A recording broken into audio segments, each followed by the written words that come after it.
আজকে আমি আপনাদেরকে মাছের তেল ভাজা তৈরি করে দেখাবো। এই রেসিপিটা এতটাই টেস্টি হয় খেতে যে গরম ভাতের সাথে মাছের এই তেল ভাজাটা থাকলে আর কোনো কিছুরই দরকার হয় না। এতটাই টেস্টি হয় যে আপনি একবার খেলে বারবার খেতে চাইবেন। নমস্কার বন্ধুরা, মন কিচেনে আপনাদের সবাইকে স্বাগত। আশা করি আপনারা সবাই খুব ভালো আছেন। আজকে আমি আপনাদেরকে খুব সহজে আলু আর পেঁয়াজ দিয়ে মাছের তেল ভাজা তৈরি করে দেখাবো। তার জন্য এখানে আমি কাতলা মাছের তেল নিয়ে নিয়েছি। আপনারা চাইলে রুই মাছের তেলও ব্যবহার করতে পারেন, তবে রুই মাছের চেয়ে কাতলা মাছের তেলটা ব্যবহার করলেই বেশি ভালো লাগে। আর একটু চেষ্টা করবেন তেলটা যাতে একদম ফ্রেশ হয়।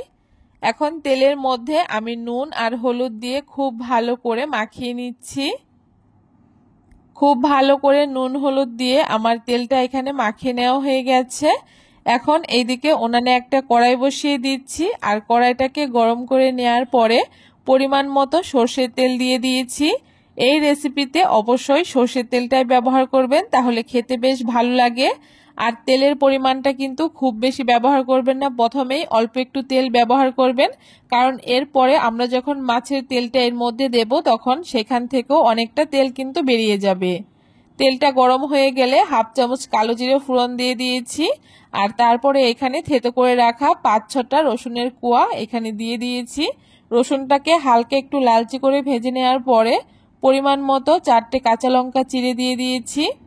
নেড়ে চেড়ে রসুনটাকে হালকা একটু লালচে করে ভেজে নেওয়ার পরে মিডিয়াম সাইজের 3টে পেঁয়াজ কুচি আমি হাত দিয়ে একটু ভেঙে দিয়ে দিলাম। তারপরে এখানে পরিমাণ মতো নুন আর পরিমাণ মতো হলুদ দিয়ে খুব ভালো করে নেড়ে চেড়ে নিচ্ছি। নুনটা এই সময়ে দেওয়ার চেষ্টা করবেন, এতে পেঁয়াজটা খুব তাড়াতাড়ি নরম হয়ে তাড়াতাড়ি ভাজাও হয়ে যাবে। এখন এইভাবে করে নুন হলুদ দিয়ে আমি পেঁয়াজটাকে হালকা করে একটুখানি ভেজে নেব। যতক্ষণ না পেঁয়াজটা একটুখানি লালচে কালার হয়ে যাচ্ছে ততক্ষণ পেঁয়াজগুলোকে একটুখানি ভেজে নিতে হবে। আর উনানের আঁচটাকে মিডিয়ামে রেখেই কিন্তু পুরো রান্নাটা করতে হবে, তা না হলে তলায় কিন্তু লেগে যাবে। পেঁয়াজটাকে খুব ভালো করে নেড়েচেড়ে নিয়েছি আর দেখুন পেঁয়াজটা খুব সুন্দর কিন্তু আমার নরমও হয়ে গেছে আর হালকা একটু লালচে কালারও চলে এসছে। এখন কড়াইয়ের মাঝখানটাকে একটুখানি ফাঁকা করে নিয়ে আগে থেকে নুন হলুদ মাখিয়ে রাখা মাছের তেলটাকে দিয়ে দিলাম। এখন মাছের তেলটাকে দিয়ে খুব ভালো করে একটুখানি নেড়েচেড়ে নিচ্ছি। এভাবে করে নাড়তে নাড়তেই দেখবেন মাছের তেলটা গলে গিয়ে খুব সুন্দর তেল বেরিয়ে যাবে। এইভাবে করে খুব ভালো করে নেড়ে চেড়ে মাছের তেলটাকেও আমি পেঁয়াজের সাথে খুব ভালো করে লালচে করে ভেজে নেব। অবশ্যই মাঝে মাঝে একটুখানি নেড়ে চেড়ে দিতে হবে, তা না হলে কিন্তু তলায় লেগে যেতে পারে। দেখতেই পারছেন তেলটা কিন্তু খুব সুন্দর একদম গলে গেছে আর বেশ অনেকটা তেলও বেরিয়ে গেছে। এভাবে করে বেশ কিছুক্ষণ রান্না করে নেওয়ার পরে সমস্ত কিছু কিন্তু আমার খুব সুন্দর একটু লালচে করে ভেজে নেওয়া হয়ে গেছে। এখন আগে থেকে মিডিয়াম সাইজের 2টো আলু আমি এরকম লম্বা লম্বা করে কেটে রেখেছি, সেই আলুটাকে দিয়ে এখন আলুর মধ্যেও পরিমাণ মতো সামান্য একটু নুন আর হলুদ দিয়ে দিলাম। আমি এখানে শুধুমাত্র আলু আর পেঁয়াজ দিয়ে এই মাছের তেলটাকে ভাজা করছি।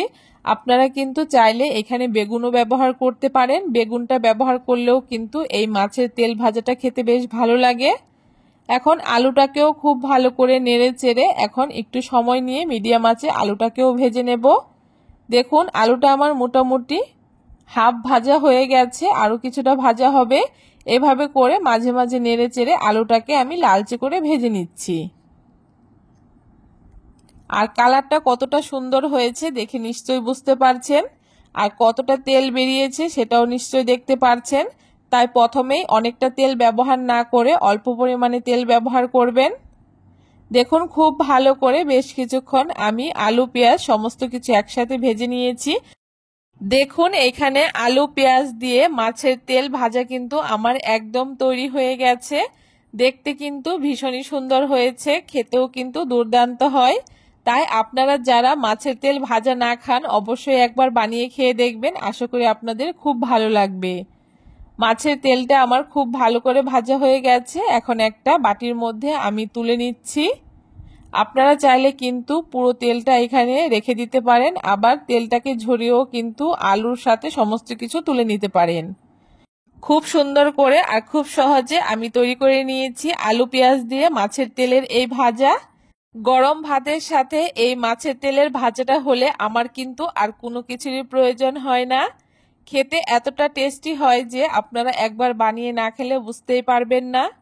কেমন লাগলো আজকে খুব সহজ পদ্ধতিতে আলু পেঁয়াজ দিয়ে মাছের তেলের এই ভাজার রেসিপিটা? অবশ্যই জানাতে ভুলবেন না। ভিডিওটা ভালো লাগলে সবার সাথে শেয়ার করে চ্যানেলটাকে সাবস্ক্রাইব করে দেবেন।